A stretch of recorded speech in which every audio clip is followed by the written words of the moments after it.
Қайырлы күн достар, бүгін сіздерге өте дәмді әрі сәтті шығатын котлет жасайтын боламын. Менің бейнелерімді жіберіп алмас үшін каналыма тіркеліп алыңыздар. Ең алдымен біз тұздығын жасап аламыз. Тұздығына картошкамызды тазалап, майда бөліктерге бөліп аламыз. Үстінен мұздай суымызды құйып, қайнататын боламыз орташа отта. Қайнағаннан соң көбігін алып тастаймыз. Және ең төменгі отқа қойып піскенше қайнатамыз. Ендігі кезекте нанды ұсақтап турап алып, 100 мг су құйып жібітіп қоямыз. Ендігі кезекте пиязды үкіштен өткізіп аламыз. Сонда котлетіміз сочный болып шығатын болады. Мантыге, пельменге, котлетке үкіштен өткізсеңіздер пиязды өте дәмді сочный болып шығады. Фаршқа үкіштен өткізілген пиязымызды саламыз, жібітіп қойған нанымызды да суын сырқып алып салатын боламыз. Тура бейнедегідей артық суларын салмаймыз. Менің рецептерім сіздерге ұнаса, достарыңызбен бөлісіңіздер. Және лайк басып, каналыма тіркеліп алыңыздар. Менің бейнелерімді жіберіп алмас үшін өте дәмді рецептер болады алдағы уақытта. Сондықтан да тіркеліп алыңыздар. Дәміне қарай дәмдеуіштерімізді қосамыз. Тұз және қара бұрыш және азғантай мөлшерде су құятын боламыз. 50 мг. Қолымызбен жақсылап араластырамыз.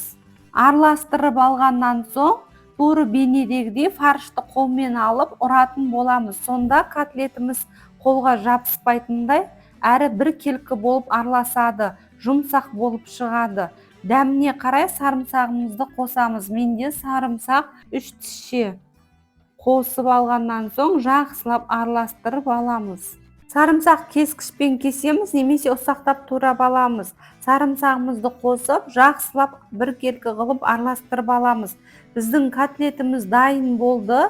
Бірінші этапта тұздығын дайындап алған едік. Картопымыз пісті. Енді дәміне қарай дәмдеуіштерімізді қосып аламыз. Бірінші кезекте жақсылап езіп аламыз. Содан соң дәмдеуіштерімізді қосатын боламыз. Пюре дәмді болып шығу үшін не істеу керек екенін айтамын. Сары май қосамыз және дәміне қарай тұз, бұрышымызды қосамыз. Жақсылап араластырып аламыз. Және айта кететін жайт, қайнаған картоптың суын бәрін төгіп тастамаймыз. Картоп өзінің суынан дәмді болады. Артық сүт қосып жүрмеңіздер. Өзінің жарты суын төгіп тастаймыз, жартысын қалдырамыз. Пюремізді сол өзінің суына езіп, дәмдеуіштерімізді қосып дайындап аламыз. Пюреміз дайын болды. Ендігі кезекте дайындап алған фаршымызды формасын жасайтын боламыз. Екі түрлі форма жасадым. Өздеріңіз қалауларыңызша формасын жасаймыз. Думалақ және сопақша етіп жасап алдым. Фарштан жасалған формамызды силикон төсенішіне немесе дымқыл бетке орналастырып аламыз. Қараңыздаршы, өте керемет қолға жабыспайтын котлетіміз дайын болды.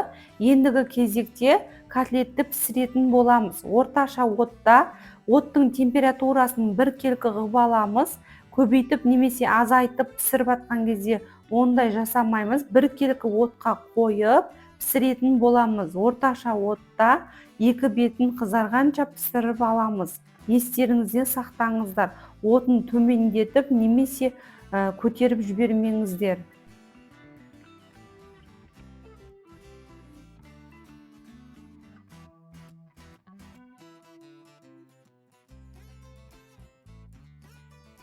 Котлеттің формасын жасап алғаннан соң ұнға екі бетін малып аламыз.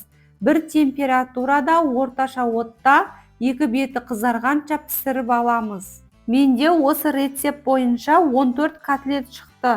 Басында тұрып, осылай піскеннен соң екінші бетін аударып, котлетімізді пісіріп аламыз.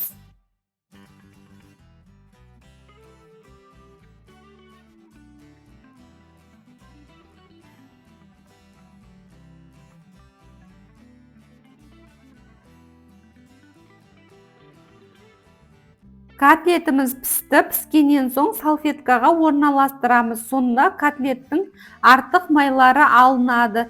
Өте керемет сочный котлетimiz дайын болды. Сіздерге жасап көрулеріңізге кеңес беремін. Өте дәмді болып шықты. Менімен бірге болғандарыңызға рахмет. Енді тарелкамызға тұздығымызды саламыз. Яғни пюремізді әдемілеп саламыз. Пюремізді салғаннан соң жанына котлетімізді орналастырып шығамыз. Көкөністерімізді де қызанақ қиярымызды бір шетіне орналастырамыз. Қалауларыңыз бойынша подлив жасасаңыздар болады. Өте дәмді болып шығады. Подливсіз да балдарыңызға ұнайды. Балдарымның ең сүйікті тағамы деп айта аламын. Сіздермен болған Жансая, сау саламатта болыңыздар.